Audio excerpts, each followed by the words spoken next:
ሁለቶቹ ተጋደሉ እኮ እናንተ። ኧረ ጉድ! አብርሽ ምንድን ነው ያለው እናንተ? ወዮ ኤፍሬም ተረጋጋው፣ እሺ ተረጋጋ። ሩታ ያለችው ልክ ናት፣ እውነት ለመናገር ማለት ነው። ቤተሰብ አይመስላችሁም? ሩታ ልክ ናት። በዚህ ሰዓት ሄርሜላ ጥሩ ሴት፣ መልካም ሴት፣ ለአብርሽ የምታስብ ሴት እያደረጓት ነው። ገባችሁ አይደለ? እዚህ ጋር ሩታ መጥፎ ሴት እንደሆነች ለአብርሽ እንደማትሆን ሴት እያደረጉ ነው፣ ቡዜና ዳፍ ማለት ነው። ገባችሁ አይደለ? ኤፍሬም ያለው ባለፈው እንደ ድንገት ሄርሜላ ቤት ሲሄድ ቡዜ ሄርሜላ ቤት እንደ ድንገት መጣች። ጎንትና ጎንት ናቸው ሁለቱም። የእነሱ ሀሳብ ሄርሜላና አብርሽን አንድ ላይ ለማድረግ ነው። ይሄ ነገር ደግሞ ማበላሸት የለብንም ሩታዬ። ስለዚህ ወደ ቡታይራ መሄድ አለብን።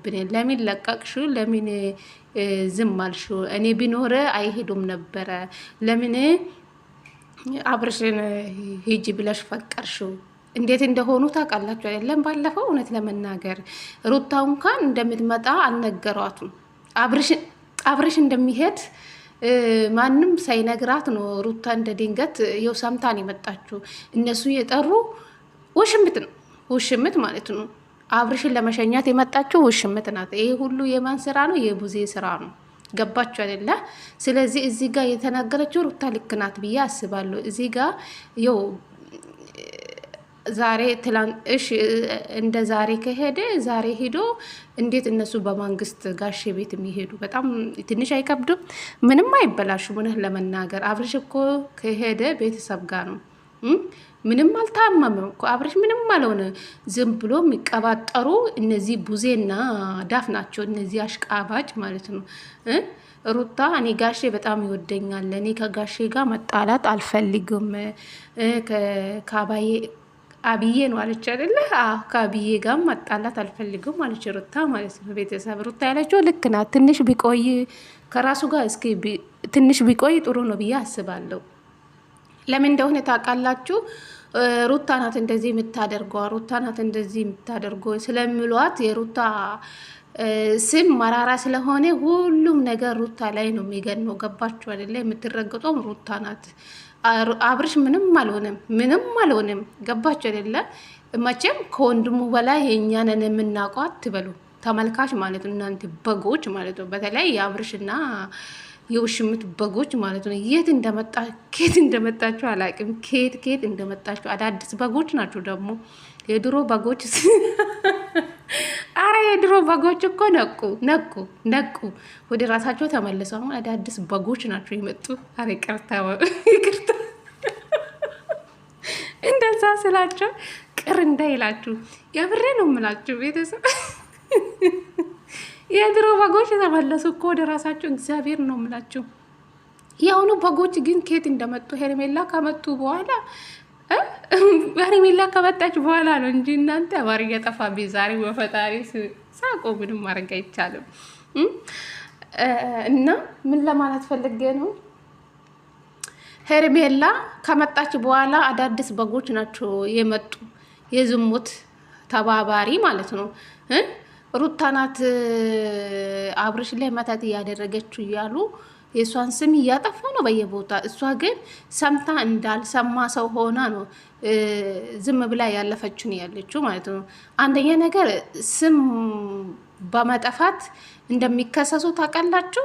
ሩታ ምንም ያላጠፋች ስታደርግ ያላዩ ዝም ብሎ ሲናገሩ ትንሽ ይከብዳል። ገባችሁ አይደለ? ነገሩ ሲታዩ ሩታ ስታደርግ ሲታዩ ነው መናገር ያለባችሁ እንጂ ሩታ እንደዚህ አድርጋ ነው፣ ሩታ አብርሽን እንደዚህ አድርጋ ነው ስትሉ ሄርሜላ ራሱ የሆን ነገር ተናግራለች ዛሬ ማለት ነው።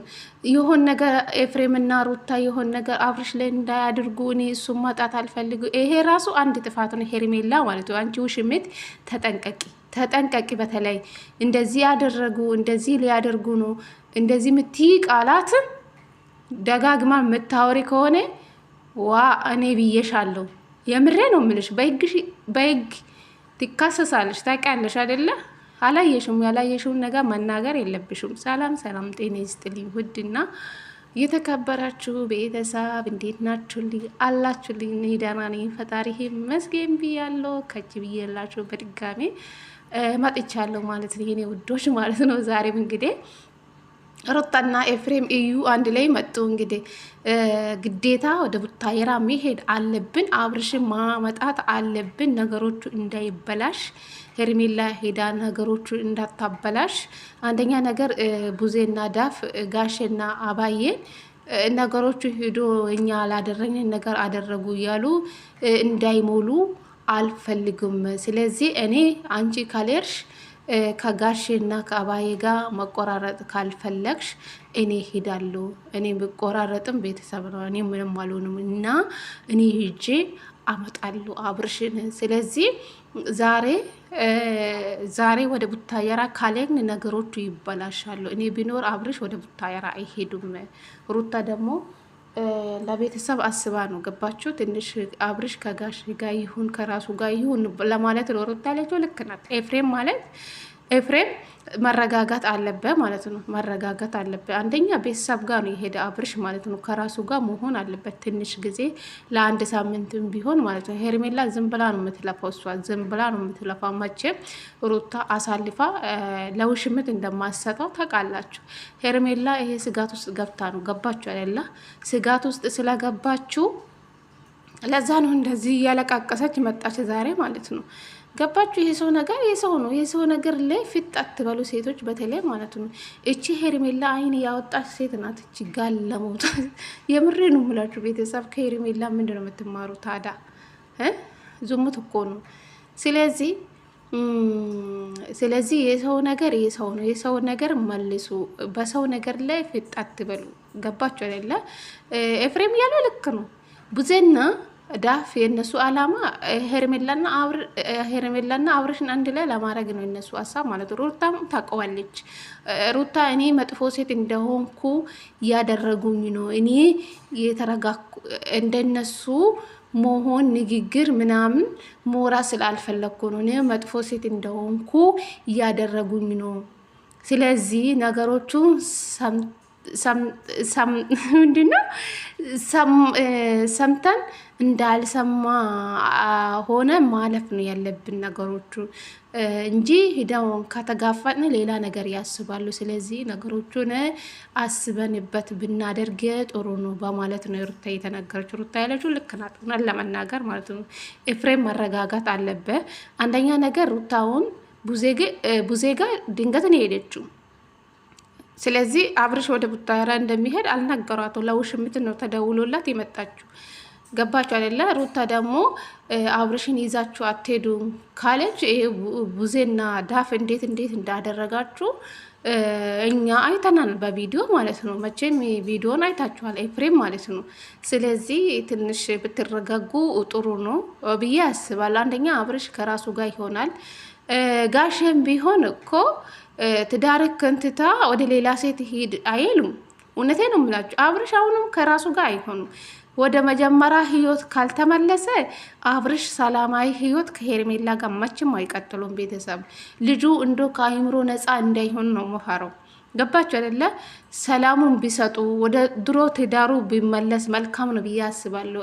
ከሄርሜላ ጋር የተጀመረ ህይወቱን ትቶ ከሩታ ጋር ቢቀጥል ልጁን ቢያሳድግ ከጭቅጭቅ ነፃ የወጣ ህይወቱን ቢኖር ጥሩ ነው። ወደ ራሱ ወደ መጀመሪያ ህይወቱ ቢመለስ ነው እኔ ምኞቴ ነው። ሀሳቤም እቅዴም እንደዛ ነው የምመኙ ማለት ነው። ወደ ሌላ ህይወት መሄድ ለአብርሽ ምንም ሰላማዊ ህይወት አይኖሩም። ገባችሁ አይደለ? የተረጋገ ህይወት አይኖሩም። ይሄ ህይወት እኮ ምንም ነገር ሳይኖርበት ነው ልጁ ተወለደ። ምንም ትዳሩ ሳይኖር ነው ወደ ሌላ ህይወት የሄደ አብርሽ ማለት ወደ ሌላ ሴት እየሄደ ማለት ነው። አንደኛ ነገር አብርሽ ከራሱ ጋር አይደለም። ይሄ ሰዓቱ እጁ ላይ ያለው ሰዓቱ መውጣት አለበት። አንደኛ ኤፍሬም መረጋጋት አለበት። ከቤተሰብክ ጋር መውራት አለበት። ከጋሽና ከእናት ጋር መውራት አለበት። ሩታ ደግሞ በቤተሰብ መሀል መግባት የለባቱም። ነገሮቹን ቆም ብላችሁ አስባችሁ ተረጋግታችሁ ሄዳችሁ ጋሽን ብታወሩ ጥሩ ነው ብዬ አስባለሁ። እንደዛ አይመስላችሁም ቤተሰብ? እና የዛሬ ቪዲዮ ይሄን ይመስላል። አብርሽ እንግዲህ እውነት ታማም ከሆነ ፈጣሪ እንግዲህ ምረቱን ይላክልህ። ስለዚህ እኔ የሚማክርክ ወደ ራሴ ትዳርክ ወደ ድሮ ትዳርክ ብትመለሰው መልካም ነው ብዬ አስባለሁ። ይሄ ሄርሜላ ነገር እዛው አስቀምጣ ወደ ነበረ ህይወትክ ብትመለስ ጥሩ ነው። ይሄን ህይወት ምንም አልኖርክበትም። ገባ አይደላ? ልጁ ተወለደ፣ ከዛ ጭቅጭቅ ገባ፣ ሶስተኛ ሰው ገባ፣ ወደ አዲስ ሴት ሄርክ፣ ሌላ ሴት በህይወታቸው ገባች። ይህ ህይወት ምንም ሳይኖር ነው አብርሽ ወደ ሌላ ሴት ይሄድ። ስለዚህ ከዚህ ሁሉ ጭቅጭቅ ወደ ነበር ከትዳር ብትመለሰው ጥሩ ነው ብዬ አስባለሁ። ይሄ ቀላል። ስለዚህ እንደዚህ ከሆነ አብርሽ ወደ ራሱ የሚመለስ አይመስለኝም። ይሄ ጭንቀት ነገር ካለ በጣም ከባድ ነው። ገባችሁ አይደለ? ሩታና ኤፍሬም ምንም እንዳላደረጉ የሆን ነገር ቢያደርጉ እኮ እንደዚህ ተጋፍጦ አይናገሩም። ቤተሰብ ገባችሁ አይደለ? እኛ ያላያችሁ ነገር ዝም ብላችሁ አታውሩ ማለት ነው። እናንተ በጎች ማለት ነው፣ አዳዲስ በጎች አላችሁ እናንተ ናችሁ ስለመታት የምታውቁ ማለት ነው። እና ከቤታችሁ ስለለመዳችሁ ነው ስለ መተት የምታወሩ ማለት ነው። መተት ምን እንደሆነ እኛ አናቅም፣ በእናንተ ነው የምናውቀው። ገባችሁ አይደለ? ሩታን ጥንቡሳ ሲይዛችሁ ገደል ግቡ ማለት ነው። ኤፍሬም አትበሉ። የኤፍሬምንም ጥንቡሳ ሲይዛችሁ ገደል ግቡ ማለት ነው። በለመዳችሁበት ቦታ ሂዱ። ገባችሁ አይደለ? ሩታና ኤፍሬም የሆነ ነገር አብርሽ ላይ ቢያደርጉ እንደዚህ ተጋብጦ አይናገሩም። ኤፍሬም ማለት ነው። ገባችሁ አይደለ? ምንም ቢሆን ወንድሙ ነው። እናንተ ግን ምንም አይደላችሁም። ገባችሁ አይደለ? እኛ ተመልካች ነው። ዝም ብላችሁ እኛ ዝም ብለን ነው እነሱ የምንከተለው እንጂ እኛ ለእነሱ ምንም አይደለም። ገባችሁ አይደለ? ሄርሜላም ለእነሱ ምንም አይደለችም። ገባችሁ አይደለ? ሩታ ግን ለእነሱ ቤተሰብ ናት። ገባችሁ አይደለ? የተወለደ ሰዎች መቼም እንደማይለያዩ ታውቃላችሁ። ሄርሜላ ዝም ብላ ነው የምትለፈው። ከዚህ ህይወት ብትወጣ የራሷን ህይወት ብትጀምር ጥሩ ነው። ዛሬ እንግዲህ በመጨረሻ ላይ እንደሰማችሁ ከኔ ጋር አዲስ ህይወት ጀምሯል። ከሩታ ጋር የተፋቱ ሰዎች ናቸው። ስለዚህ እኔ አብርሽን አጥቼ መኖር አልችልም። ምን ላይ እንዳለ አላቅም። ተጎዳብኝ፣ አጠገቤ መሆን አለብኝ። ጭራሽ አብርሽ ልክ ቤተሰብ እንዳሀጣ ሰው አደረገች እኮ። ውሽምት እኮ ገባቸው የለ ምን አይነት አክል ራስ ወዳድ እንደሆነችን የተረዱ ማለት ነው። በቃ ከነሱ ማለት ከአብርሽ ቤተሰብ በላይ እኔ ነኝ ለአብርሽ የምጨነቀው እያለችን ያለችው ውሽምት ማለት ነው። ያንቺ ውርደት አያልቅም። ስለዚህ ዛሬ